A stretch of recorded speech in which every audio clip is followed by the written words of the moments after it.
Hey there. Thanks for joining me. Let me tell you a story. Not the kind they rush through in textbooks, but one that drifts slowly like a midnight breeze.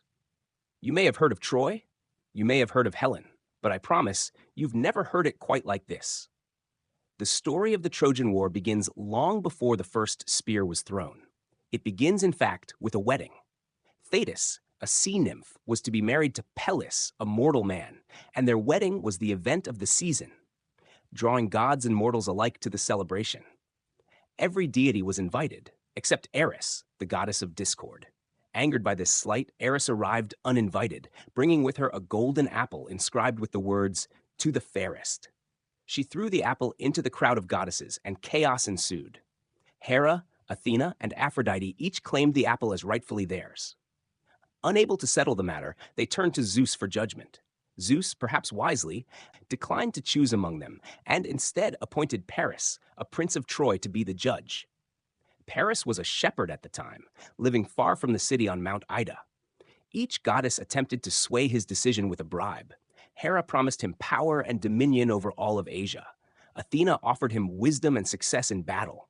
But Aphrodite, with a smile, promised him the love of the most beautiful mortal woman in the world, Helen of Sparta. Paris awarded the apple to Aphrodite. Helen, however, was already married to Menelaus, king of Sparta. But with Aphrodite's help, Paris traveled to Sparta and either seduced or abducted Helen, accounts vary, and returned to Troy with her. This act was not only personal theft, it was a grave insult to Menelaus and a breach of the guest-host relationship, sacred in ancient Greek culture. The Greek coalition was massive. Dozens of kings and warriors from across the land responded to Agamemnon's call. Some came for honor, others for riches, and a few simply because they had sworn an oath. Chief among them were men whose names would echo through history: Odysseus of Ithaca, cunning and reluctant; Ajax the Great, towering and strong; Nestor, the wise old counselor; and Diomedes, fierce and fearless. But one name stood above the rest: Achilles, son of Peleus and Thetis. A demigod, raised by the centaur Chiron, Achilles was unmatched in speed and strength. His mother, fearing for his life, had dipped him in the river Styx to make him invulnerable, every part of him, except the heel by which she held him. It would come to be known as his one fatal weakness. Achilles, however, did not join the war out of loyalty. He was young, proud, and full of rage. He came because glory called to him. Prophecy had foretold that if he fought at Troy, he would achieve eternal fame but die young. If he stayed home, he would live a long life but be forgotten. Achilles chose immortality through legend. The Greeks gathered at Aulis, ready to sail, but no winds came. The sea lay still, as if the gods themselves were holding it back. A seer named Calchas revealed the truth. The goddess Artemis was angry. Agamemnon had offended her. Some say he killed one of her sacred stags, others that he boasted he was the better hunter. Regardless, she demanded a sacrifice, the life of his daughter, Iphigenia. Agamemnon was torn. But the pressure of thousands of warriors waiting for war and the promise of power proved stronger than his love as a father. He summoned Iphigenia under false pretenses and had her killed at the altar. Only then did the winds rise and the Greek fleet set sail for Troy.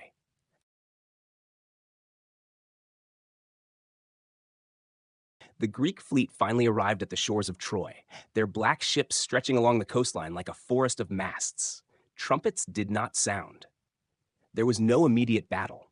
For 9 years, the war would stretch on, not as a single clash, but as a drawn-out siege filled with skirmishes, raids, and shifting alliances. The Trojans, for their part, were no less formidable. Hector, prince of Troy and eldest son of King Priam, was their greatest champion, a man of duty, honor, and unmatched martial skill. He fought not for glory, but to protect his city, his family, and his people. Alongside him stood Aeneas, favored by the gods, and other noble warriors such as Sarpedon and Glaucus. Inside the city walls, life endured. The people of Troy continued their days under the constant shadow of war. Priam ruled with sorrow and wisdom. Queen Hecuba grieved each day as more sons marched to the battlefield. And Helen, the cause of it all, lived as both prize and prisoner, shrouded in guilt and longing. On the Greek side, tensions simmered. The army was vast but not unified. Kings quarreled, egos clashed, supplies ran low. The gods themselves had taken sides, some favoring Troy, others aiding the Greeks. What began as a war between mortals had become a divine contest, with Mount Olympus watching like a silent arena. For 9 long years, the Greeks could not breach the walls of Troy. They raided nearby towns, cut supply lines, and waited. But it was not until a single argument, one of pride and wounded honor, that the course of the war would change forever. It began with Agamemnon and Achilles.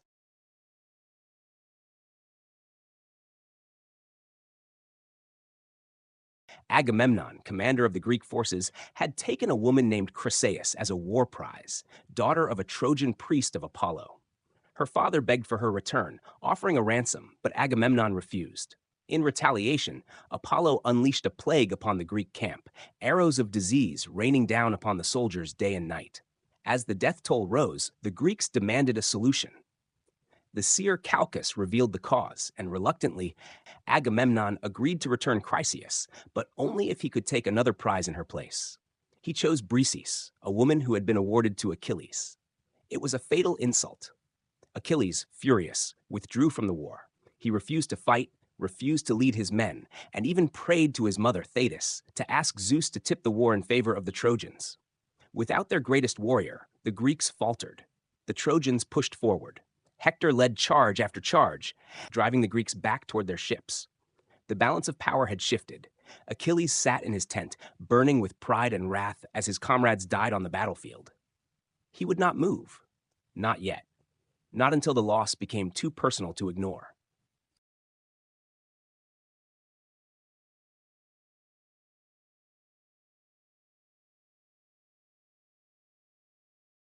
The war raged without Achilles, and the Greeks suffered. Morale plummeted. Their greatest hero sulked in silence, while Hector surged forward, leading daring assaults that brought the battle all the way to the Greek ships. At times, it seemed as though Troy might win. Patroclus, Achilles' closest companion, some say his lover, others his brother-in-arms, watched the destruction with mounting despair. He begged Achilles to rejoin the fight, to save their friends.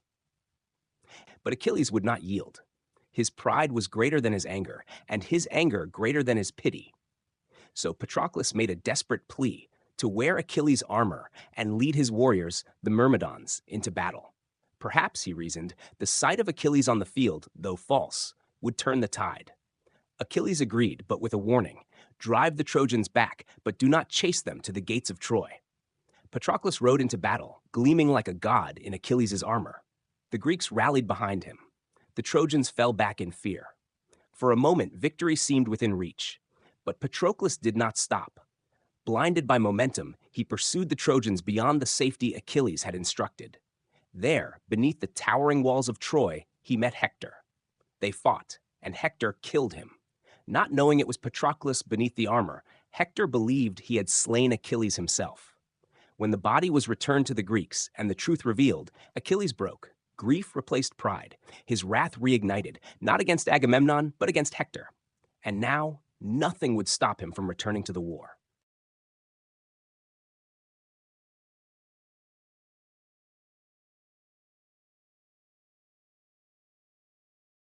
Achilles emerged from his grief like a storm breaking the horizon.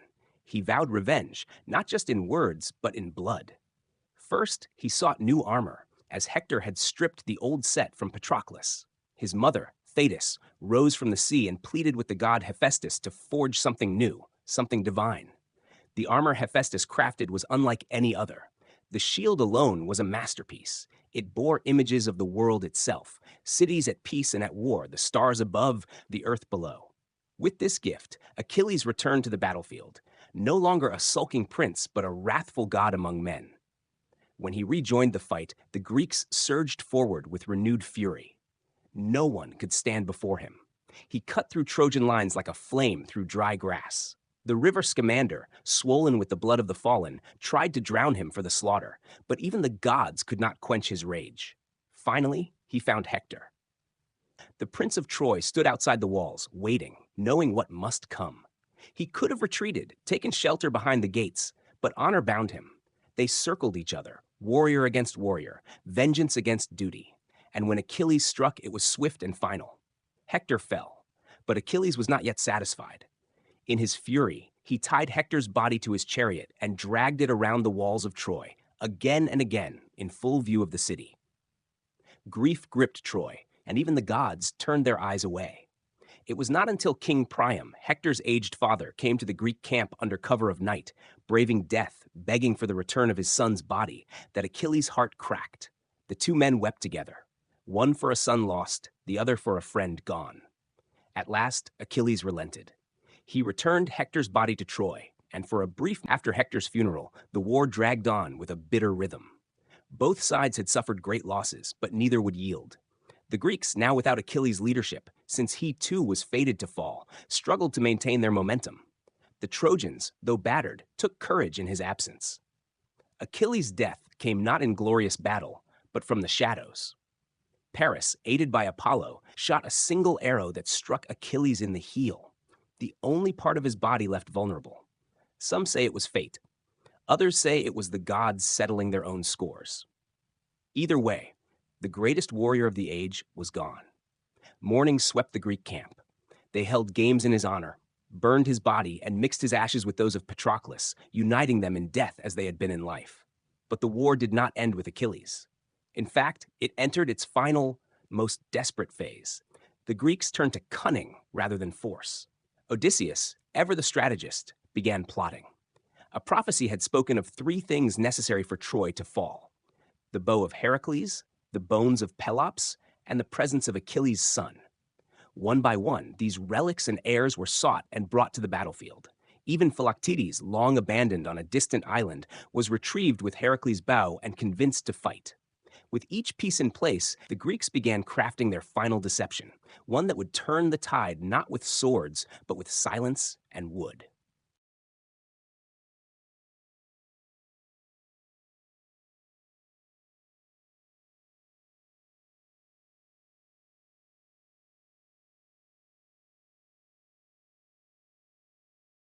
The Greeks, guided by Odysseus's cunning, began building a massive wooden horse, tall, imposing, and hollow.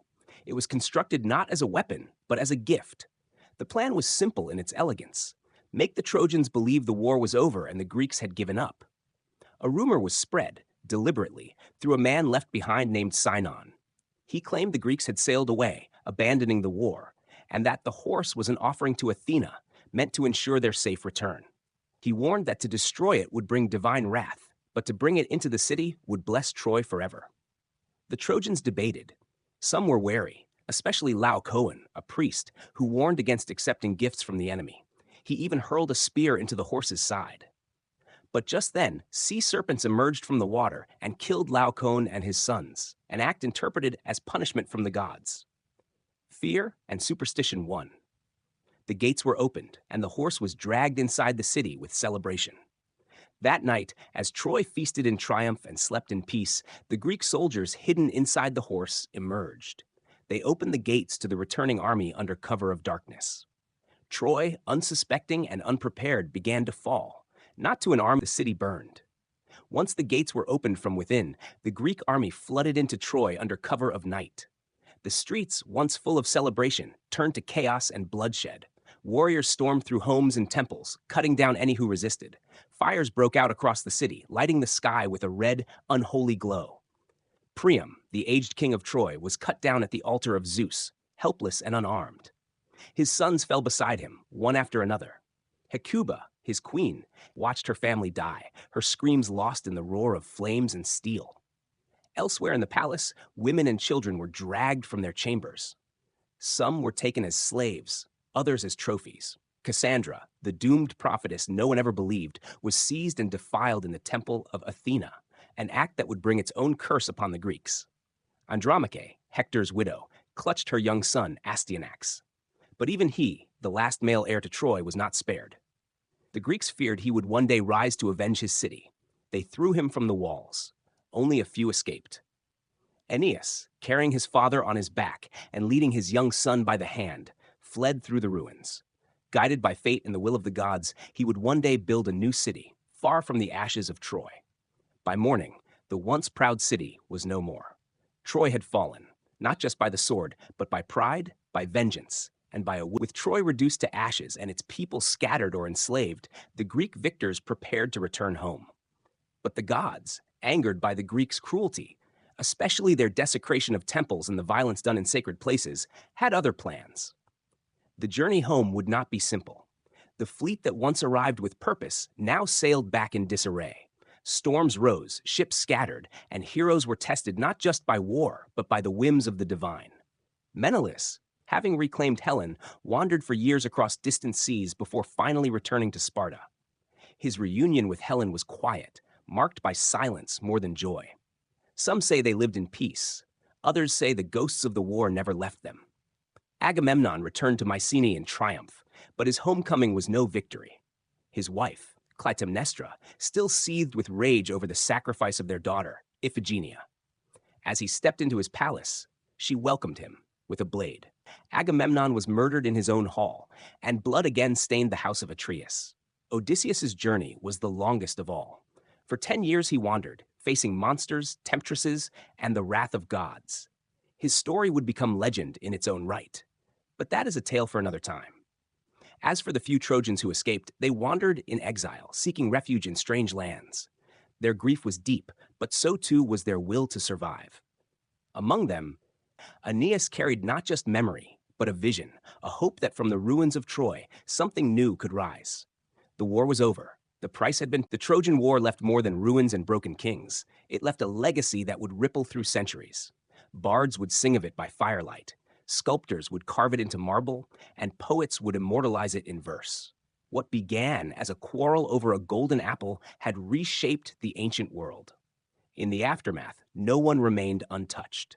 Helen, once the most beautiful woman in the world, became a symbol of desire, of destruction, of how little control one could have over the role they play in a god's game.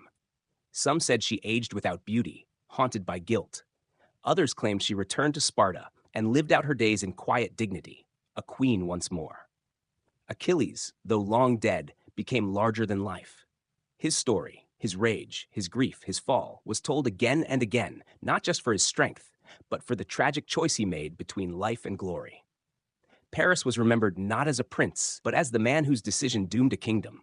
His arrow felled a hero, but his love destroyed a city. Priam and Hecuba became symbols of noble suffering, royalty brought low by fate. Their fall was not just personal, but the fall of an entire civilization. And Troy, the once mighty city, became a ghost. Stones buried beneath soil, walls crumbled into dust.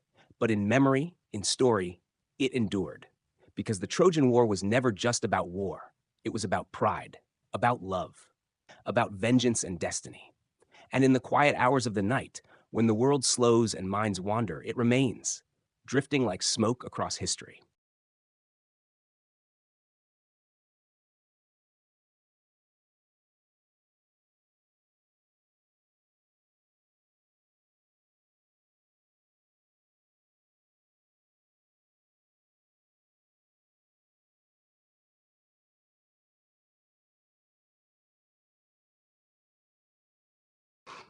The legacy of the Trojan War did not end with the fall of its heroes or the silence of its ruins. It lived on through the words of poets and the imaginations of generations. From Homer's Iliad to Virgil's Aeneid, the war became not just history, but myth, memory, and meaning.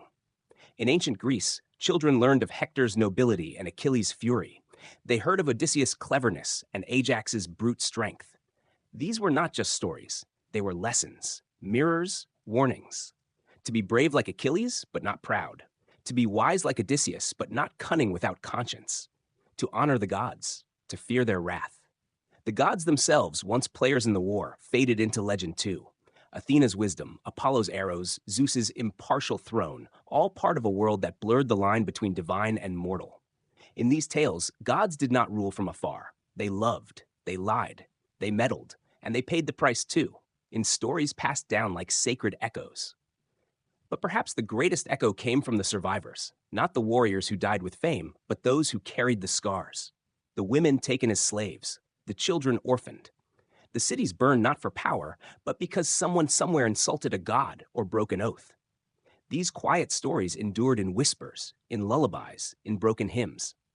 Because war does not only belong to kings and champions. It belongs to those who survive it, and to those who never asked for it in the first place. And so, the war lived on. In time, the line between truth and myth blurred completely. Historians, poets, and philosophers debated whether Troy ever truly stood, whether Achilles truly fought, whether Helen truly sailed. But in a way, it didn't matter. What mattered was that the story was told. It was told in amphitheaters and marketplaces by wandering bards and aging teachers. It was etched into pottery, painted onto temple walls, and woven into the very fabric of Greek identity. The Trojan War became a kind of mirror. Each generation saw something different in it: glory, tragedy, warning. For the Greeks, it explained their values: honor, courage, cleverness, loyalty. For the Romans, through the tale of Aeneas, it explained their origins, a lineage not of conquest, but of survival. Even for modern ears, the echoes remain: the folly of pride, the cost of betrayal, the illusion of control when gods and men clash. Scholars still search for Troy beneath layers of dust, hoping to find a shard of pottery, a fallen wall, a sign that myth once stood on solid earth. And though some ruins have been found, the real treasure lies elsewhere. Because Troy, real or imagined, reminds us that stories can outlast cities, that names whispered in verse can echo longer than stone walls ever could. And in the end, maybe that's what the war was really about: the power of memory, the endurance of tale, and the strange immortality found in being remembered.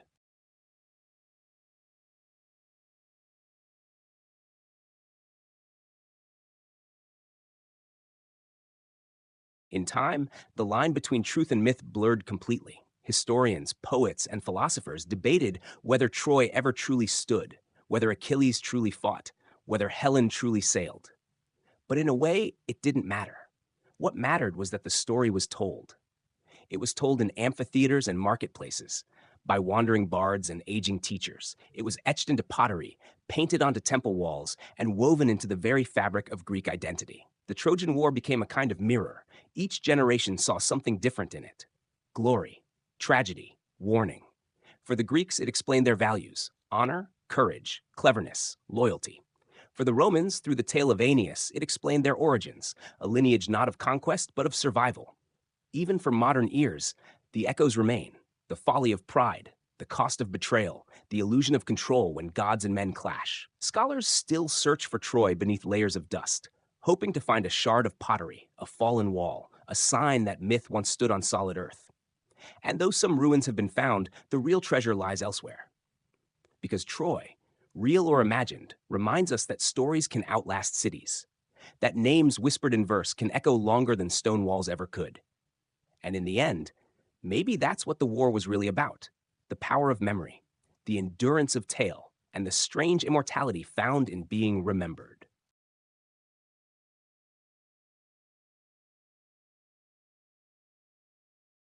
Among the many characters woven into the tapestry of the Trojan War, few are as haunting as Cassandra.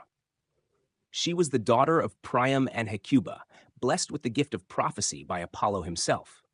But when she refused his advances, the god twisted her blessing into a curse. She would see the future clearly, but no one would ever believe her. Time and again, Cassandra warned her people. She foresaw the fall of Troy. She cried out against the wooden horse. She begged them not to bring it within the walls. But her voice was dismissed as madness. Her truth, too terrible to bear, was ignored. In the end, she was proven right, but at a cost too great. After the fall, Cassandra was taken as a spoil of war, claimed by Agamemnon and brought back to Mycenae. But even there, the curse lingered. She foresaw her own death and his.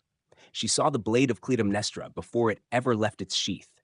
She spoke of it, shouted it, but again, no one listened. She died as she had lived, unheard. Cassandra became a symbol not just of prophecy, but of all those burdened with knowledge no one wants to face. Her story endured because it touches something timeless: the frustration of knowing the truth and watching others walk blindly into ruin. And so, even in silence, Cassandra's voice lingers, a whisper in the wind, a warning in the dark. One of the many ghosts the Trojan War left behind.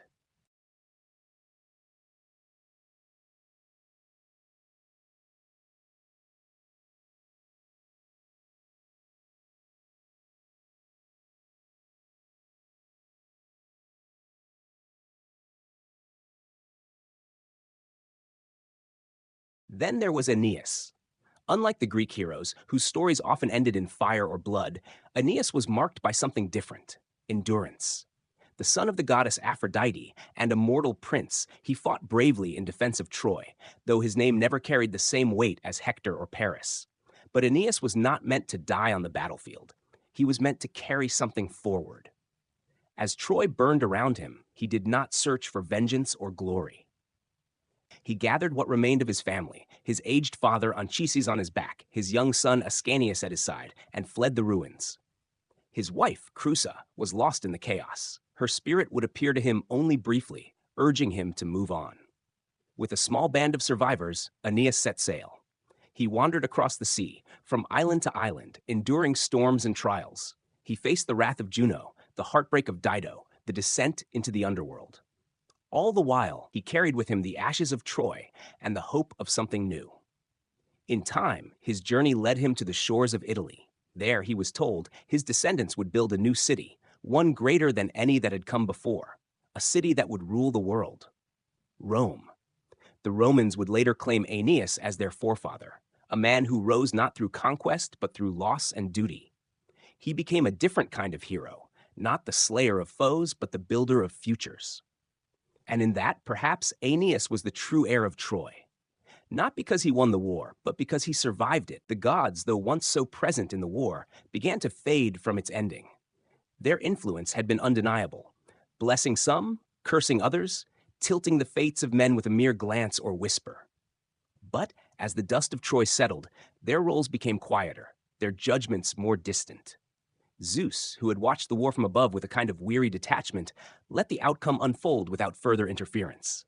For him, the war had been a way to balance the world, to reduce the human population, to fulfill fate. He was never invested in the passions of mortals, only in maintaining order. Athena, once a guiding force for the Greeks, turned cold after the fall. The desecration of her temple, especially the violence against Cassandra, offended her deeply. She no longer favored the victors. Instead, she scattered storms across their fleets, ensuring that none would return home unpunished. Poseidon, lord of the sea, grew restless with the arrogance of man.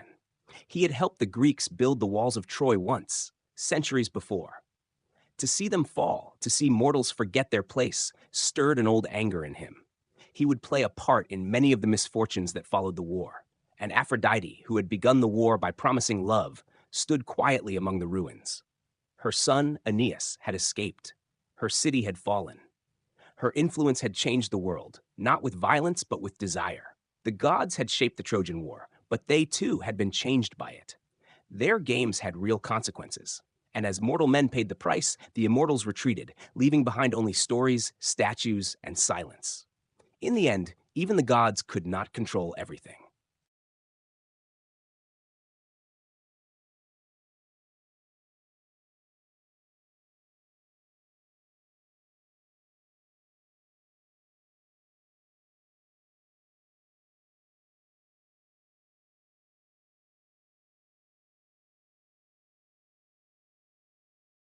Time passed, and the ruins of Troy were slowly buried beneath layers of earth and forgetfulness. The stones that once held back armies became part of the soil. The roads that led heroes to battle vanished beneath centuries of dust. But the story, the story, never faded. For generations, scholars argued whether the Trojan War had ever truly happened. Some claimed it was pure myth, born from the imaginations of wandering poets. Others believed it was rooted in history, an echo of a real war, magnified by time and verse. Excavations would one day uncover buried walls, broken pottery, charred remnants of a city that might have been Troy. Still, nothing could confirm or deny the legend entirely, and yet it endured. Because there is something about Troy that speaks beyond truth. It lives not because it is factual, but because it feels real, emotionally, spiritually, symbolically. We know what it means to fight for love, to be undone by pride, to long for home, to mourn what was lost. Troy becomes a vessel for these things, a story we return to when the world feels too chaotic to understand. In this way, Troy belongs to all people, not just the Greeks or Romans. Its tragedy, its glory, its ghosts, they drift across borders and centuries. Whether recited in ancient amphitheaters or whispered in modern bedrooms as a tale before sleep, it keeps breathing. And every time the story is told, Troy rises again, not in stone, but in memory, in myth, in us. In the twilight of the tale, one truth becomes clear. The Trojan War was never about a single moment. It was never just about a stolen queen, or a wooden horse, or a hero's heel. It was about everything that makes us human: our flaws, our dreams, our grief, and our longing to be remembered. It's why Achilles chose a short, glorious life over a long, quiet one. Why Hector stood his ground, though he knew he would die. Why Helen wept behind palace walls. Why Priam kissed the hand of his son's killer. Because beneath the gods and armor and poetry, this story is ours. It reminds us how pride can burn cities, how love can start wars, how vengeance can poison the victor, how memory can outlive all of it. And as the world changes, the war changes with it. Some see it as a tragedy, others as a lesson. Some find heroes, others see only victims. But whatever we see, we keep looking. We keep telling it. We keep returning to that shore, to those walls, to that night when fire devoured a city and a legend was born. Even now, as you listen in the quiet dark, perhaps tired, perhaps drifting, you carry a part of Troy with you. Because it never really ended. Not as long as the story lives.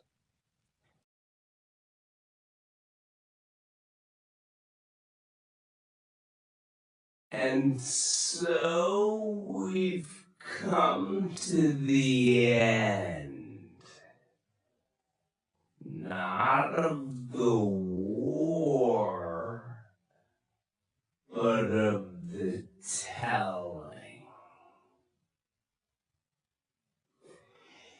You followed every step from a god's forgotten invitation to a city swallowed by flames. You've stood beside kings, walked among heroes, heard the whispers of gods, and felt the weight of choices that shaped 1,000 years of memory.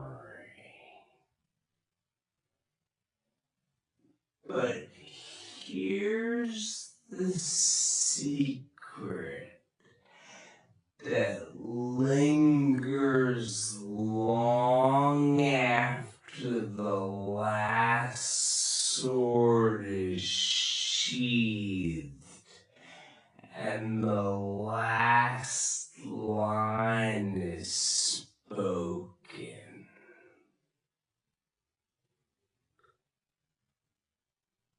Troy isn't just a place. It's a question. What do we do with our anger?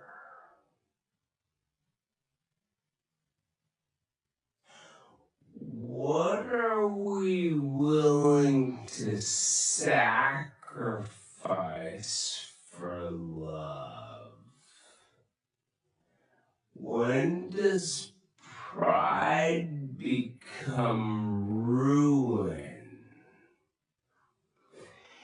And who gets to tell the story when the ashes settle? Each retelling of the Trojan War reshapes the answers. And maybe that's the point.